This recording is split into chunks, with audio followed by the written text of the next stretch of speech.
ये जो सवाल है बहुत ही इंपॉर्टेंट है। अब बोलिएगा कैसे, क्योंकि आप लोग इस तरह का सवाल बनाए ही होंगे 5.1 5.2 में निश्चित आप बनाए होंगे, लेकिन याद नहीं होगा। बकलोल सब इतना लोल रहता है 10वां में कि पता ही नहीं चलता जो क्या पढ़ रहा है नहीं पढ़ रहा है। देखिए इस तरह का सवाल आप लोग बनाए हुए हैं।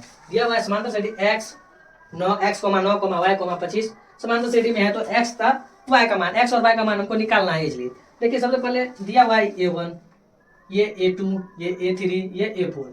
ये तो पता है ना, a1 a2 a3 a4। अब देखिए a2 को क्या लिखते हैं, a2 और a5 a4 हमको दिया हुआ है, a2 और a4 दिया हुआ है, तो a2 को क्या लिखते हैं, a2 को लिखते हैं a प्लस डी लिखते हैं। ये हो गया a प्लस डी, इसको लिखते हैं a प्लस 2d। a4 को लिखेंगे a प्लस 3d। जब भी 4 रहे तो एक नीचे कम करके, एक कम करके d लिखना है, a लिख देना है और d कम करके लिखना है, कितना हो जाएगा 3d। तो a प्लस डी बराबर हमको दिया हुआ है 9, a प्लस 3d बराबर दिया हुआ है 25।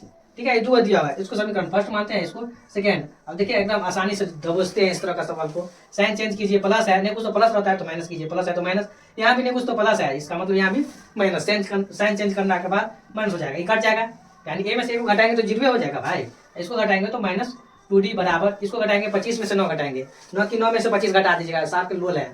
25 में से 12 में से छोटा हमको घटाइए, तो 25 में से 9 घटाएंगे तो कितना हो गया 16 माइनस में। अब बोलेगा ससुर के माइनस कैसे हम दे दिए, भाई माइनस वाला है, माइनस वाला बड़ा है इसलिए माइनस का साइन यहाँ देना होगा। अगर प्लस वाला बड़ा रहता तो प्लस का साइन देते हैं। ठीक है, अब माइनस से माइनस पहले काटिए, डी इक्वल टू कितना हो गया 16/2 काटेंगे तो डी इक्वल टू कितना आ जाएगा 8 आ गया, 8 आ गया डी का मान। अब समीकरण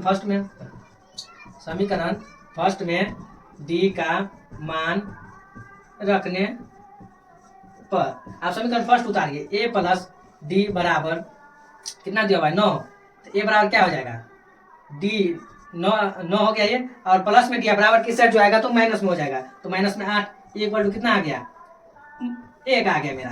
ए का मान कितना आ गया 1, यानी x के जगह पे कितना आ गया x इक्वल टू मेरा आ गया 1। और ये जो है दिया हुआ है, क्या दिया हुआ है, ये a1, ये a2 और a3 हमको निकालना है। तो a3 के लिए हम क्या लिखते हैं, a है तो a लिख देंगे, और 3 है ना a3 है, एक से उससे 3 से 1 कम, यानी 2d होगा, कितना होगा 2d। अब एक जगह पे मान रखिए ना, 1 है तो 1 रखिए, प्लस 2 गुने डी के जगह पे कितना रखना है 8, 1 प्लस 2 8 16, 16 में 1 को जोड़ देंगे 17 हो गया मेरा, यही आंसर था।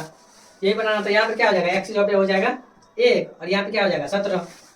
ये हमको निकालना था, एकदम मुश्किल सा सवाल था, ये आप लोग को बढ़िया रहा था।